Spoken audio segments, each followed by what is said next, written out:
Hello, welcome to the Phantasma Clinic. I understand that you are struggling with some anxiety. I believe that many of us struggle with that as well. I personally have struggled with that in the past, and from time to time, on occasion, it can hit us at the most inconvenient times.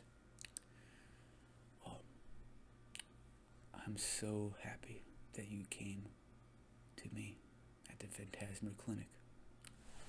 My name is Dr. Trey, and I am going to help you cope and battle, fight, and eventually overcome your anxiety.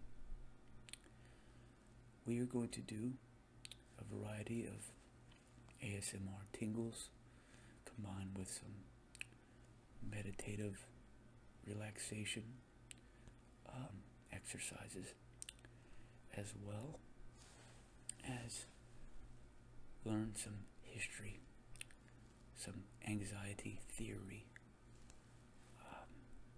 and in conclusion we will wrap up everything and you will have a better grasp on how to cope and battle these episodes when they occur. Now, before I get your information and take notes, we're going to do a series of tests. We have to test your ASMR response, so we will do that. But before we begin that, please lay down, get relaxed, get comfortable, because you are in great hands and you are safe. So I'm going to turn the temperature down to about 68 degrees. I find that is a really good temperature. Any warmer than that and you miss out on the chilling effect. Any lower than that, it might be a little too cold. It just depends on your blood type, how hot-natured you are. But I would say that we're safe at 68. If you want to lower the temperature lower, feel free to go ahead and do that. But that chilling effect from a lower temperature will intensify the ASMR triggers. I find it does that. Now, stretch out, or sit down, or lay down. And if need be, feel free to remove some articles of clothing if you must. Maybe your socks. Take your socks off and your shoes. If you have gloves on, take those off. If you have glasses on, you can keep them on if you want, but please remove any hats. And if you have a shirt, I would say to remove your shirt as well. If you're a female, you can leave your bra on. Maybe like a nice sheet, thin sheet, something to help you easily regulate your body temperature. It's very important with the exercise we will do. Alright, well, now that you're all set up, I'm going to get your information. So, please tell me,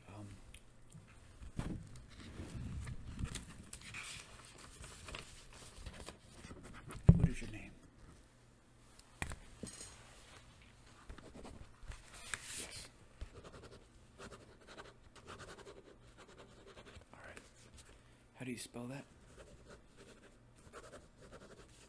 Okay. Alright. Date of birth?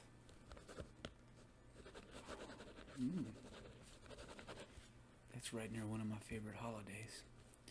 Okay. Let's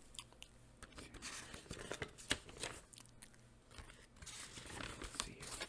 Yeah, we'll do it. Okay. Now, what about a phone number?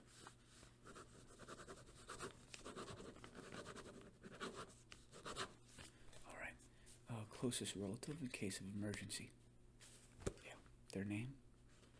All right. Spell it, please.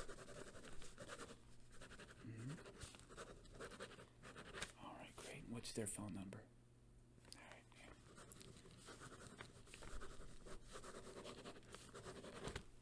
Okay. Okay. Now, can I get a second emergency contact just in case they don't answer? All right. Name. All right. Wow, that's a really long name. Okay. And number.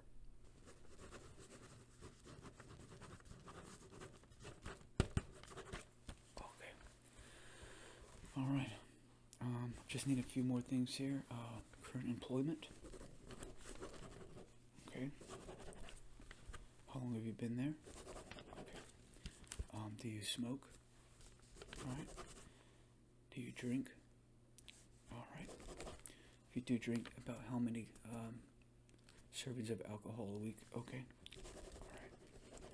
Do you take any over-the-counter prescriptions? All right. Are you currently on any medications? All right. Okay. And what are the medications that you? Okay. All right. Perfect. Oh. Okay. All right. Now it says here, have you visited any other countries in the last 12? No, you have. Okay.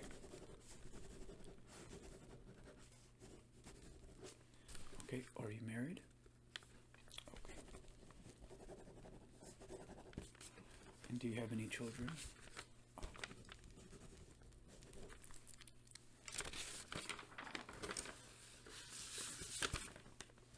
Okay. Now,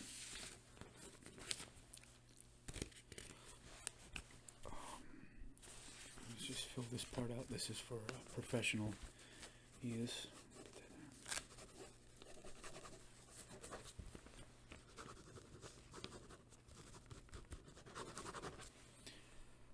Okay. Now, okay. Well, now that we're finished getting all of your information, I would like to begin. Now, one of the best ways, whenever you have any type of anxiety or a sense of panic, the first and best thing to do is simply to close your eyes and then take a deep breath in through the nose. Hold it for a few seconds. Exhale through the mouth. And you do that, you wait a few seconds, then begin again. Inhale. Exhale. Now what that does is it kind of sets the tone for your brain. Usually if you're a little anxious or panicky, you tend to breathe faster, and you're getting all that extra oxygen into your brain, and it's forcing it to work faster. So one of the best things to do is to start with the breath. You slow your brain down by slowing the amount of oxygen it gets and the rate at which it gets it. So I find that a nice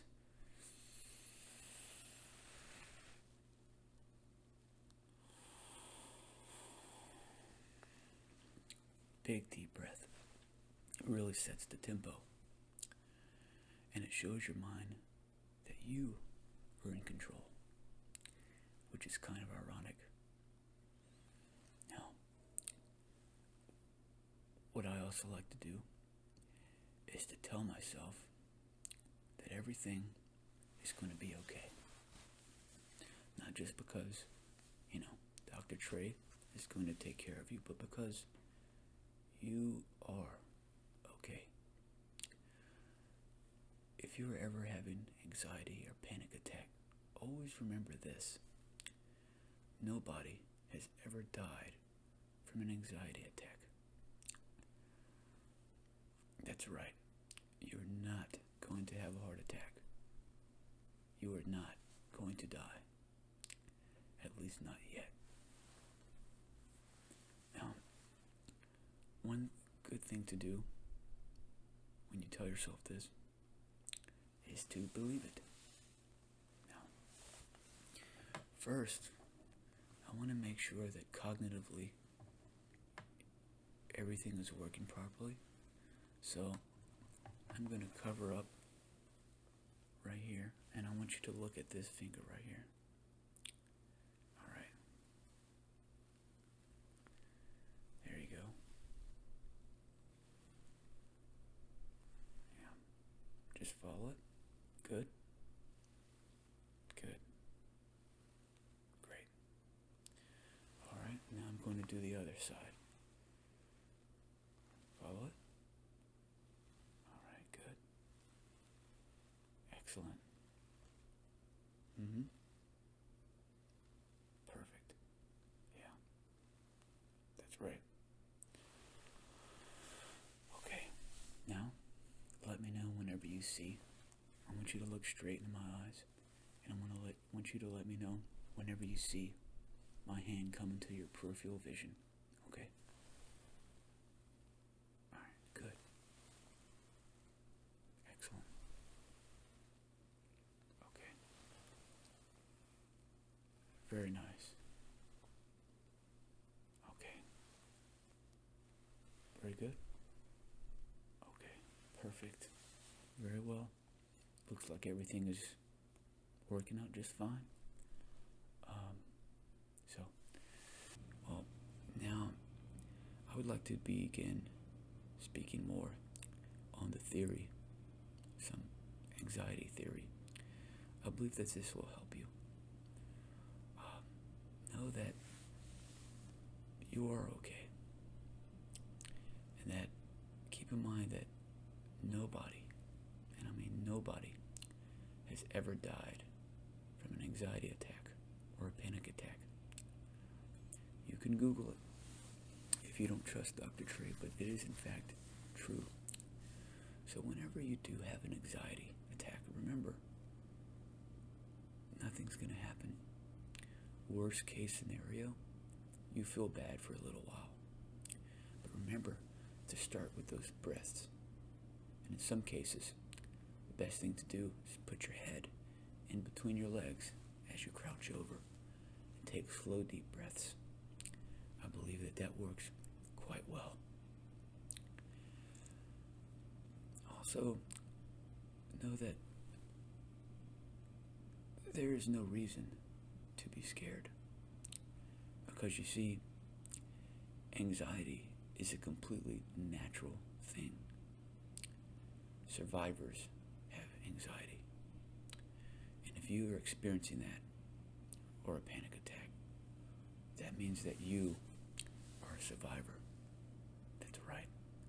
Because without this feeling of anxiety, which is similar to pain in a way that without it, you surely would die a lot sooner than otherwise if you have the ability to feel these things.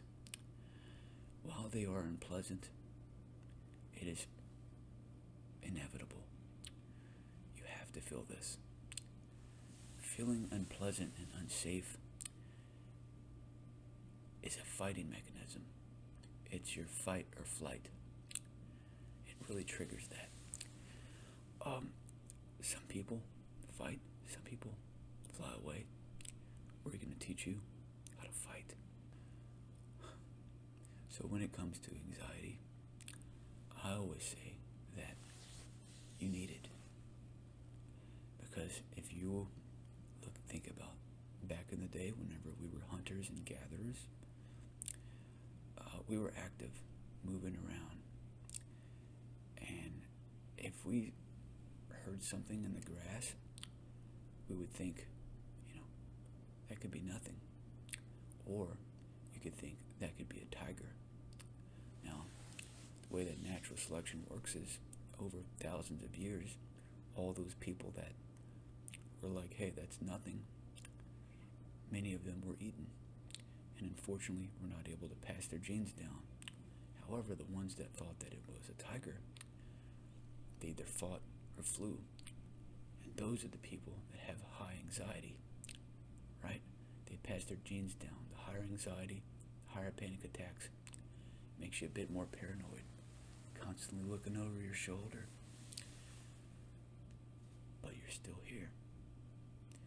spite of all the pain and suffering that we experience, we're still here. And we're going to be here tomorrow, and the next day, and the next day. I can guarantee it. Now, I want to tell you that not only is it perfectly fine to be anxious, it doesn't mean that we have to constantly feel the displeasure, because this is all contributing to personal suffering. So, for example, if we have a thorn in our leg and it's hurting us, it is true that that pain is in fact good, in the sense that it's telling you that something is wrong. Now, you have two choices. You can let the pain, you can let the thorn stay in there and hurt you, or you can take it out and ease the suffering.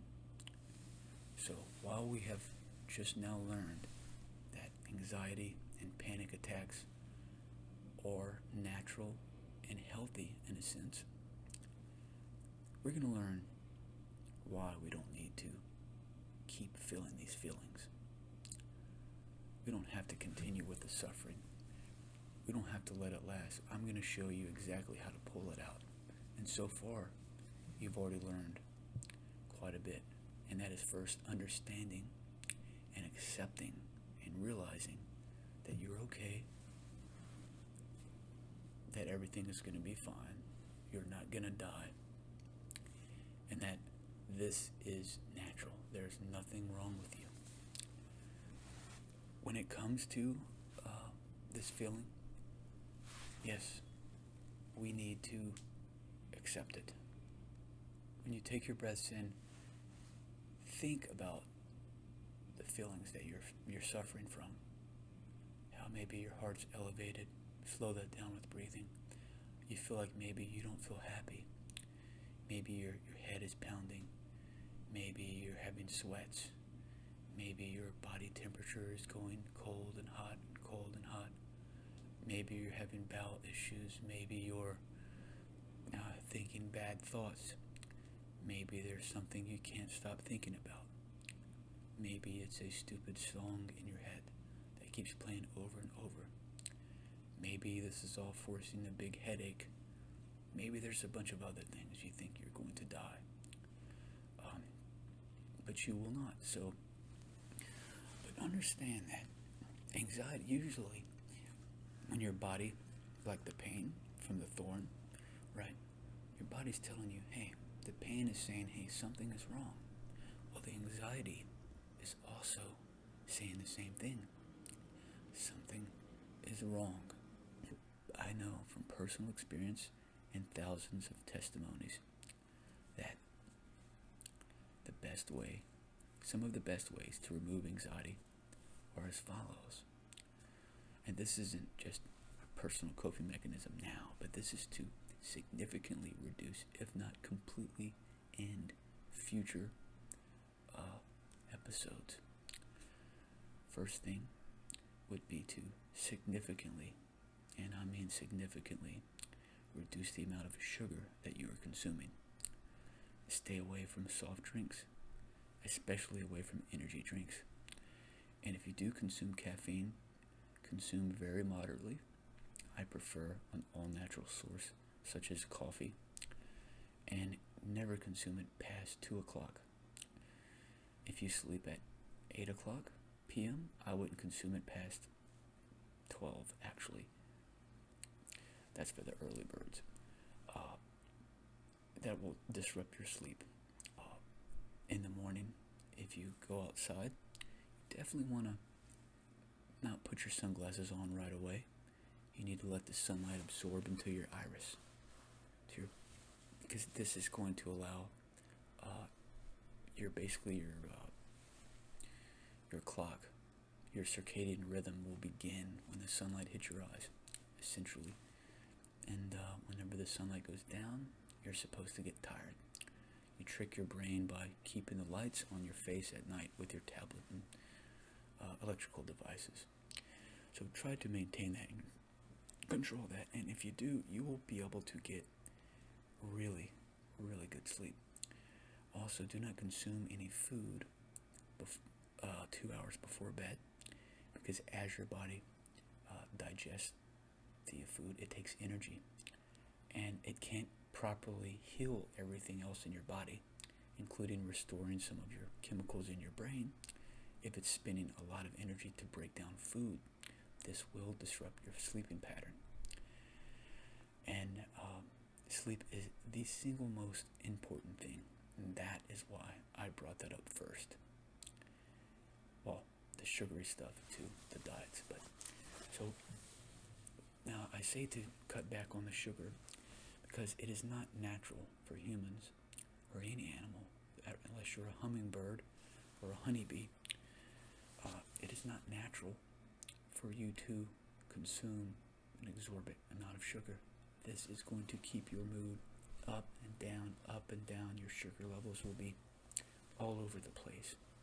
And this is a huge contributing factor in anxiety attacks. So get your sleep down and reduce the sugar significantly. I would only drink water or unsweetened beverages. If you want to use stevia, monk extract, fruit, erythritol, you're more than welcome to, in moderation. Also, carbohydrates. If you're going to eat a big bowl of pasta, you're essentially eating a giant bowl of flour, which is just, in the shape of noodle. It's just carbohydrates, and your body turns carbohydrates straight into sugars. So if you consume 200 carbs, you're essentially getting about 200 grams of sugar. Somewhere around there. It's a lot. And that will mess your mood up. Also, with eating, you definitely want to stay hydrated. So if you're going to eat some sugar, eat natural sources, watermelon, oranges, things like that, even apples. They have the fiber, they have the water, the vitamins and the minerals. If you drink a soda, it's just straight sugar. There's no fiber to balance it out. So keep that in mind, okay? So you have the sleep, and also now we're going to go to the third one, which is exercise. Now, exercise is going to immediately, and I mean almost immediately, improve your mood. Now, I would say exercise, they're all relatively important, but exercise is going to dramatically affect your sleeping. If you exercise and your body's tired, you will sleep better. But you do have to avoid alcohol and other substances, drugs, because they can disrupt your sleeping pattern, as in they can give you the artificial feeling of feeling well and feeling good, because they do release dopamine in your brain, which makes you feel better and good. But what you really need to be feeling is asleep.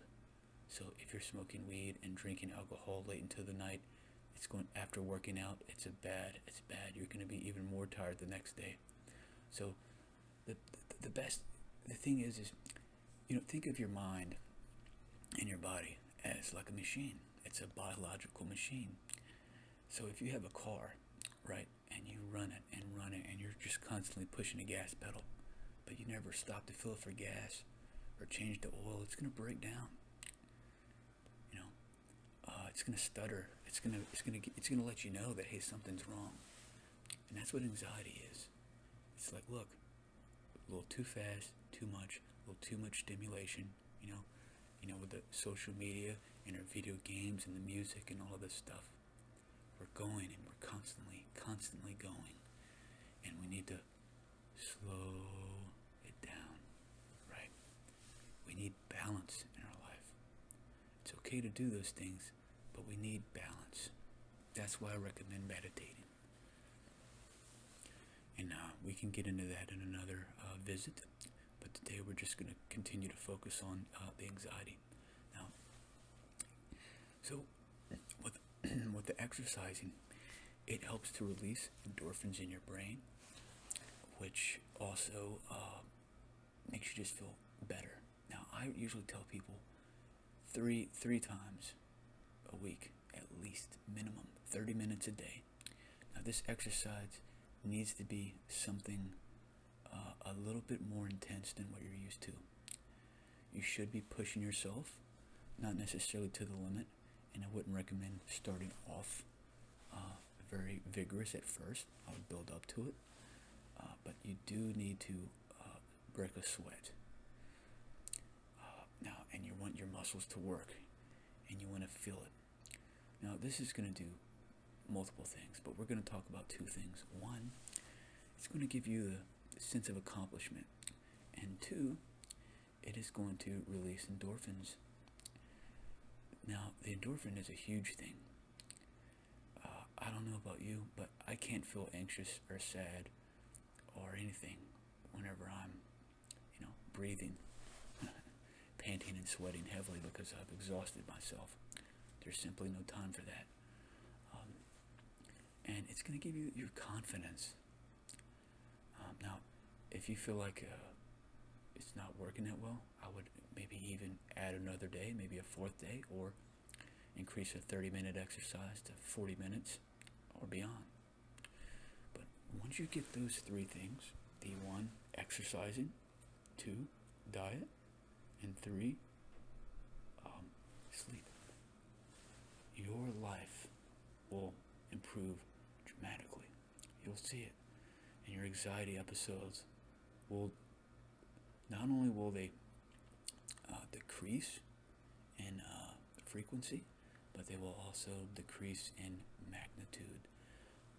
Now, the fourth thing that we talked about was the understanding, the theory, the knowledge, knowing that you're going to be fine.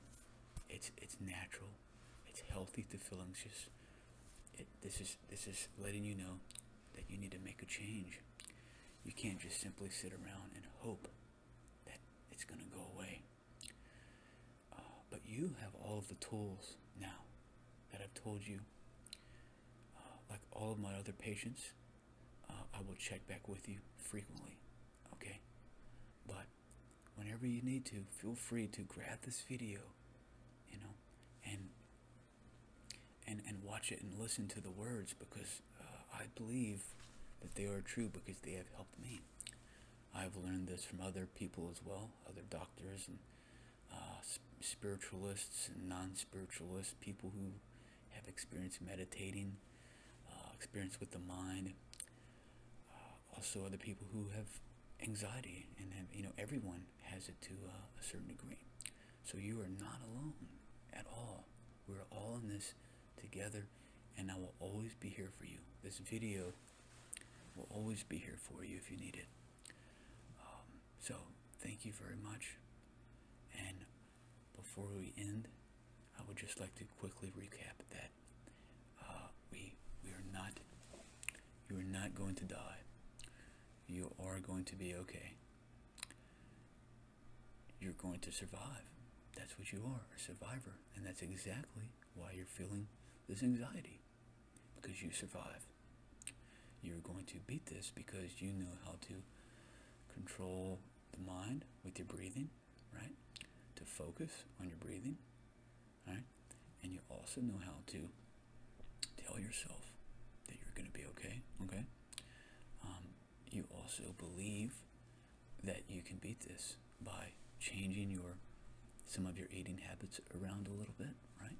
You don't want to spike your blood sugar too much, okay? Also, your sleeping pattern. You're going to try to get better sleep, and you know that if you get better sleep, you're going to feel better. And if you can't, don't stress out about it. Eventually it will come. You get the exercising, you get the theory, you get the diet, you get the sleep, and then you will be a very powerful, anxiety overcoming person. Thank you very much for coming in, and I hope that you found comfort in this.